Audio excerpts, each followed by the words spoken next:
All right, guys, we're back here with myself. We have Ricky, Riff, Chris, and Vince. Clemente, right? That's right. And I wanted to get this thing started off. I kind of like to explain to the audience like who you are and kind of what you've done and all that stuff. But before we get off, Sure. What's your little bit of your background, like starting as a kid? Like, how did you get into like Tetris and filming and all that? Who are you and what do you do? Oh my God. Some kind of government Yeah. thing? Basically, people are like, Maybe who we is he don't- and why is he here? Yeah, you tell Maybe us. we aren't moving to Pasadena. I don't know. We need the socials too. So, So yeah, grew up in Chicago. Started, at one point I, loved Nintendo. Got a Nintendo for Christmas one year. Mario. We had Mickey Mouse capades, and that was the two games we got. And then we got Zelda next. That was our third game. So at some point in high school, I decided that I wanted to play every game, right? So I started buying games at Funkoland. I got maybe 400 loose carts that I played in high school, and then just became a collector, right? Became part of the collector scene. I now have a full set of NES games, box, manual, all that stuff. you have the full set. I do, Full yeah. set. Oh Yeah. my! Stadium events or no I stadium? have the PAL stadium events. PAL, all right. No NWC either. Which is No still like NWC. $600 or something, yeah, right? The PAL something version. like that. Yeah. So Now, like, what's primarily like your background before that you got into like your Tetris phase with filming and all that?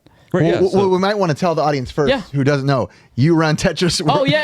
Sorry. Nobody's I'm just waiting. Like, is anyone going to say what he does? It's just a given, right? Yeah. Yeah. We just know. Yeah. So I run the Classic Tetris World Championship. Yeah. I've been doing it since 2010. This would be the 15th year. So Yeah. That's amazing. Well, I was gonna say like kind of what was gonna lead up to that was like Sure, Curtis. back in 2010 when you Yes. guys were starting it.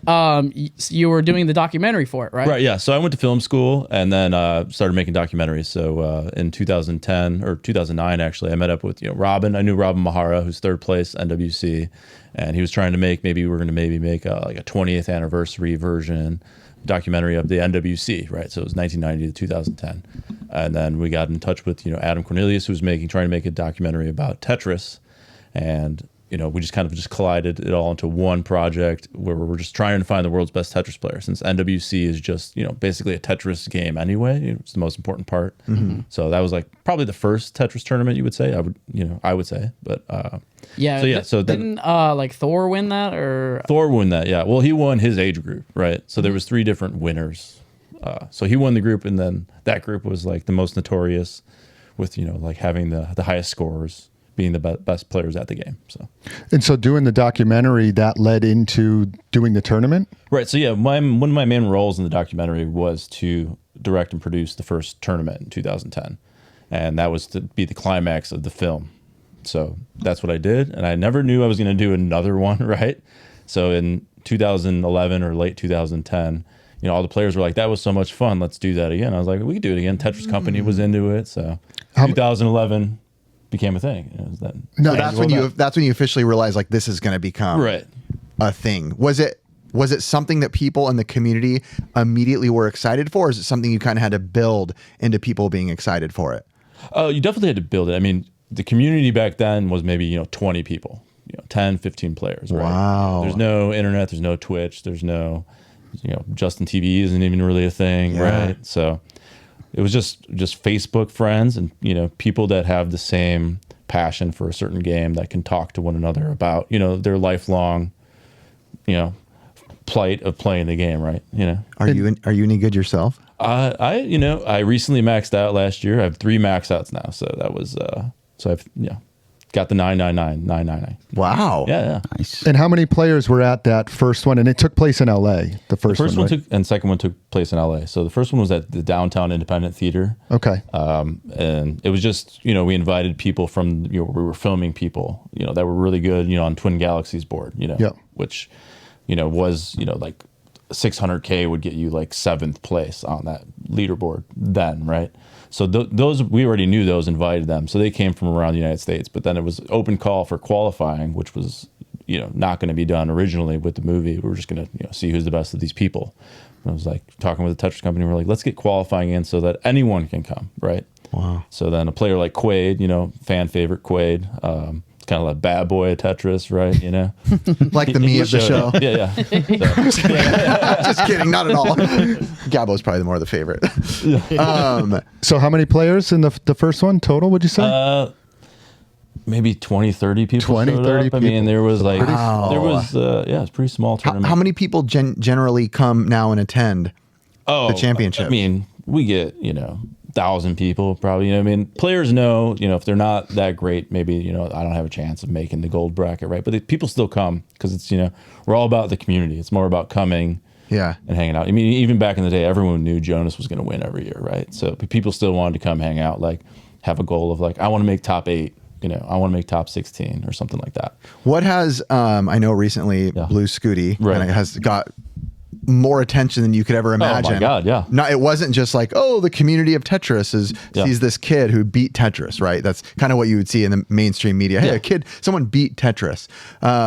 What did that kind of do? Did it do anything like give like a rebirth of like excitement? Was there like any emails coming in where like, did it change Blue Scooty's life? I mean, what I've been curious to go. Oh yeah. I mean, Blue Scooty, like I just kind of became his like agent of sorts at times, where I was just getting email after email from news channel, like, do you have contact with this person? Can you, so then I, started talking with his mom on the phone because he's, 13. Yeah. And I was like, do you want to talk to them? I was like, do whatever you want to do with this. I mean, do as many or as few or ones that are exciting to you. And, he's like on Good Morning America, Australia and stuff like that. Wow. They're filming him.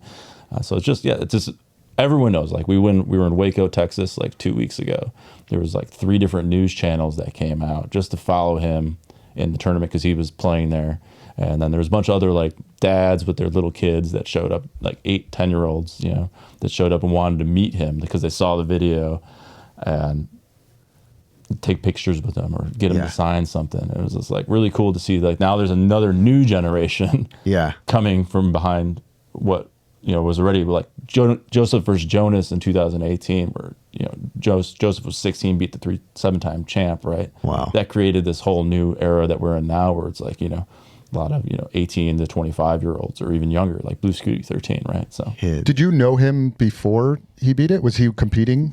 Blue Scooty had been competing online. So there's a lot of online tournaments throughout the year that people play in. And I actually played him, when he was, still a max out player. And we were grouped together in this division. And he remembered and he was like, I beat you. And then he looked back and I was like, it was 3-2. So like, best out of 5 match. I got 2 games on him. So. And how old was like Jonas? Jonas was the champion for like what, like 8 years in a row? He won 7 out of the first 8 years. Yeah. And how old was he when he won his first one? The first one, I want to say he was like 28, 29. Oh, so he was in his late 20s. Okay. Because I kind of wanted to ask the question, like in the world of esports, like at what age do you think now do players like start tailoring off? Almost like an athlete, right? Like when is their career? Like what do you see as like the lifespan? Well, I've seen, what is it like in, the shooting game? You're old if you're like 22 or something like that, right? And like FPS stuff? Yeah.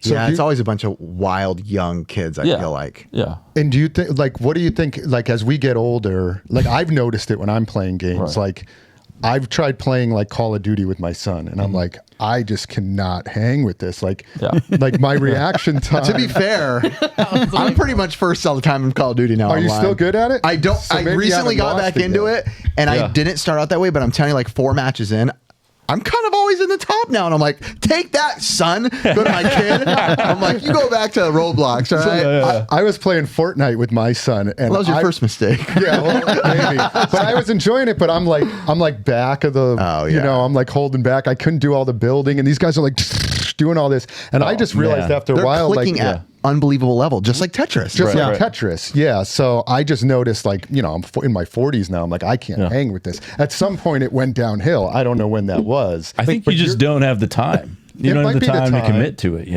But I feel like even at my age, if I put in the time, I don't think I could do what like a 16-year-old could do. I think there's something with our synapses where they just get a little wider over time. Speak for yourself. Ricky, what were you going to say? I already forgot, sorry.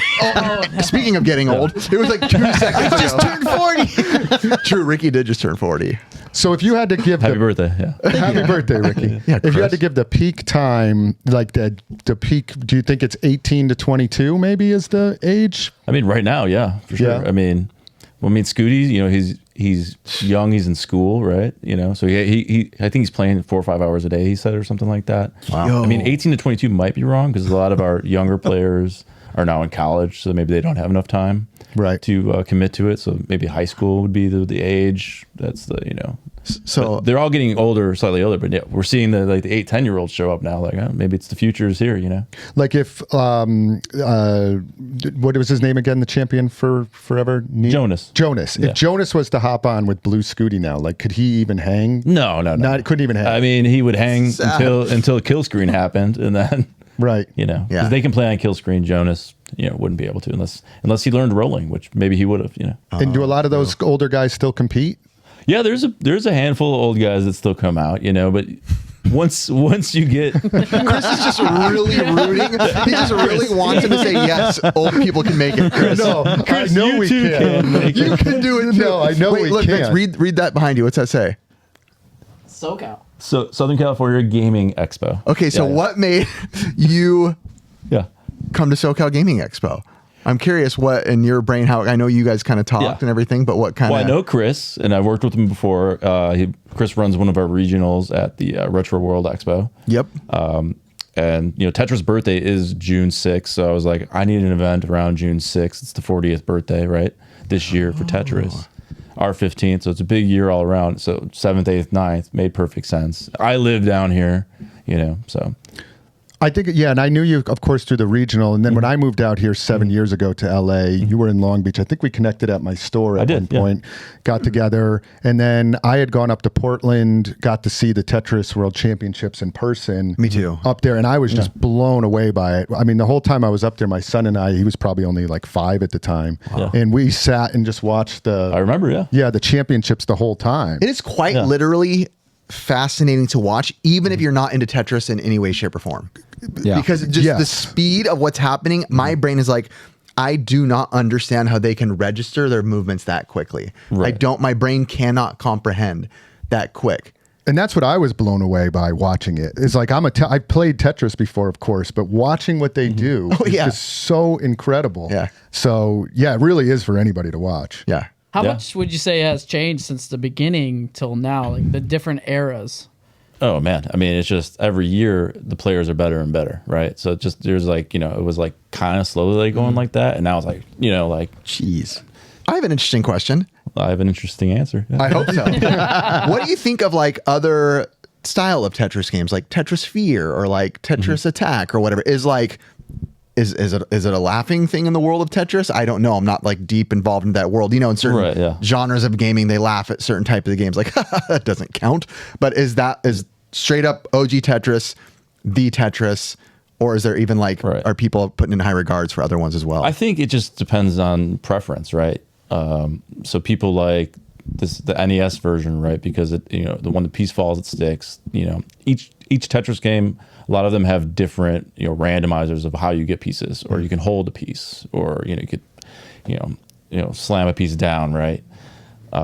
Or you see 7 pieces, the next 7 coming, so you kind of know what to expect, right? With NES Tetris, it's pretty much random what you get, so you can get things like droughts and things like that. And I'm guessing that means you're waiting for a long one. bar. It doesn't come out. You get droughted from any piece, but usually a long bar. Yeah. So, I mean, it's a personal preference for me and these players, and some of them play other versions of Tetris, and there's certain versions that the community likes or holds on to. Or what about Tengen? Is that anything that? I mean, I don't know. I think that you laughed real quickly when I said it. I mean, you could play Tengen forever, but now you can play NES Tetris forever. So wait, we have to go in the room. Tengen or Tengen? What do you say? Tengen. Tengen. Tengen. I say Tengen. Tengen. I read it as Tengen too. So Wait, we don't know. I don't know. I've heard it every other way. Yeah, but I just got it. Well, it's like NES or NES. What do you prefer? It's NES. I'll punch you if you say NES. Yeah, I hate like NES. NES either. I hate NES. SNES and NES. No, come on. SNES. SNES is the Stop it. worst. Wait, I think you say SNES sometimes. I do say SNES sometimes. now, when did you first get like introduced to the game of Tetris, like classic Tetris? Oh man, yeah, we got it for Christmas one year, and we sat around in the basement and played it. It was like take turns as the family. And did you dig it back then? Oh, as well? Okay. It was like something that everyone would play. Okay. We get your turn and be like, press down. Yeah. Nicole, that's my sister. Yeah, because sometimes there's like acquired taste within gaming. Like I remember not liking Metroid very much when I was a kid. Right. Still so. And now. No, I like it better now. But You at least like the music. The music's great. Yeah, I love All dark right. music. That's like one of my favorite things. So yeah. With filming and all that, what type of like different documentaries have you worked on? So my first documentary was about this eccentric poet in Chicago. He suffered from bipolar disorder. It's pretty dark subject. He was untreated, and it was just like a 7-year study of him, right?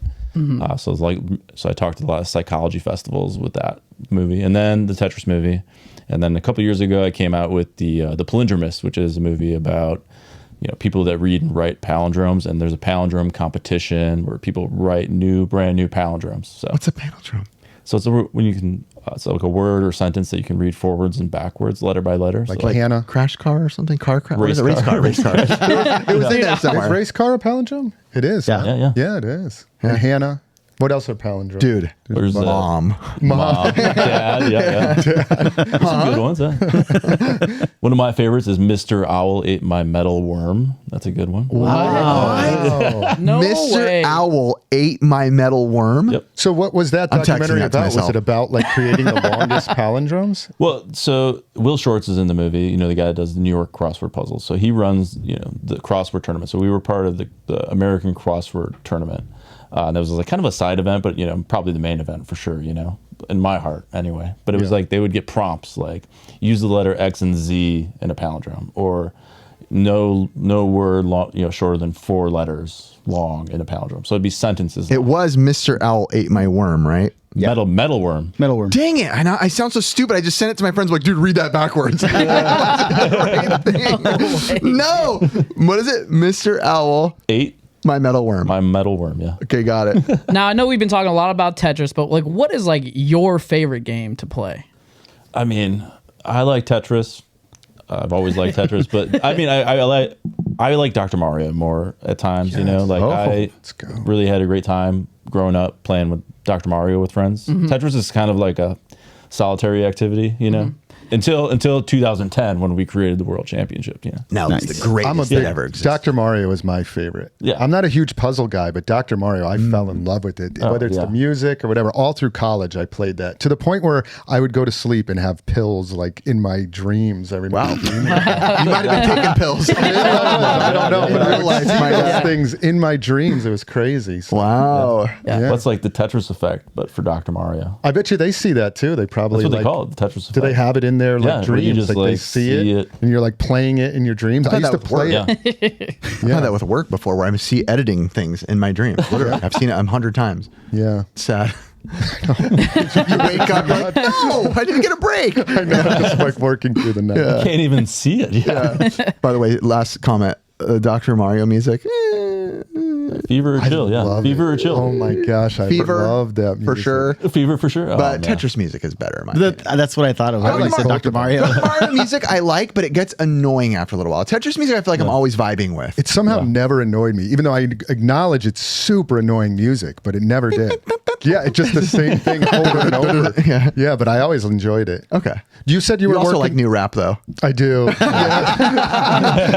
Got him. You said at one point you were going to work on an NWC documentary. Do you still have plans of doing that? Probably not. I mean, the Tetris movie fulfills that Yeah. for me, I mean, I am friends with like Thor and Chris Tang. Chris Tang's he has been an announcer every year for the Tetris World Championship. Yeah. So he was in NWC, like 6th place or something like that. I forget. That's awesome. But yeah, he comes every year, and he's a legend himself. He won the Rock to Rock MTV show. He's a Hawaiian State Mario champion.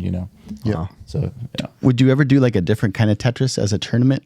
Like, let's say, like I'd love to see the Game Boy.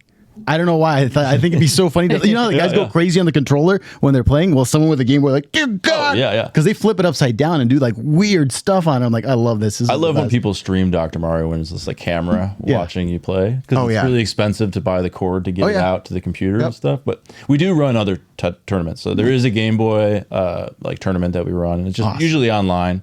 We might have a side tournament this year included. And then so Very cool. My buddy just actually Russ Lyman. He has like a custom Nintendo car, Like everything's Nintendo, like to the T. And the other day he sent me a picture. He made a Game Boy as his speedometer. It's sitting there on the top. Oh, I haven't seen it. And when he goes ring, you see the numbers go. I'm like, and he made it green too. I'm like, that is smart. That is cool. But you can't really see it all the time. Right? Yeah, right. In the right light.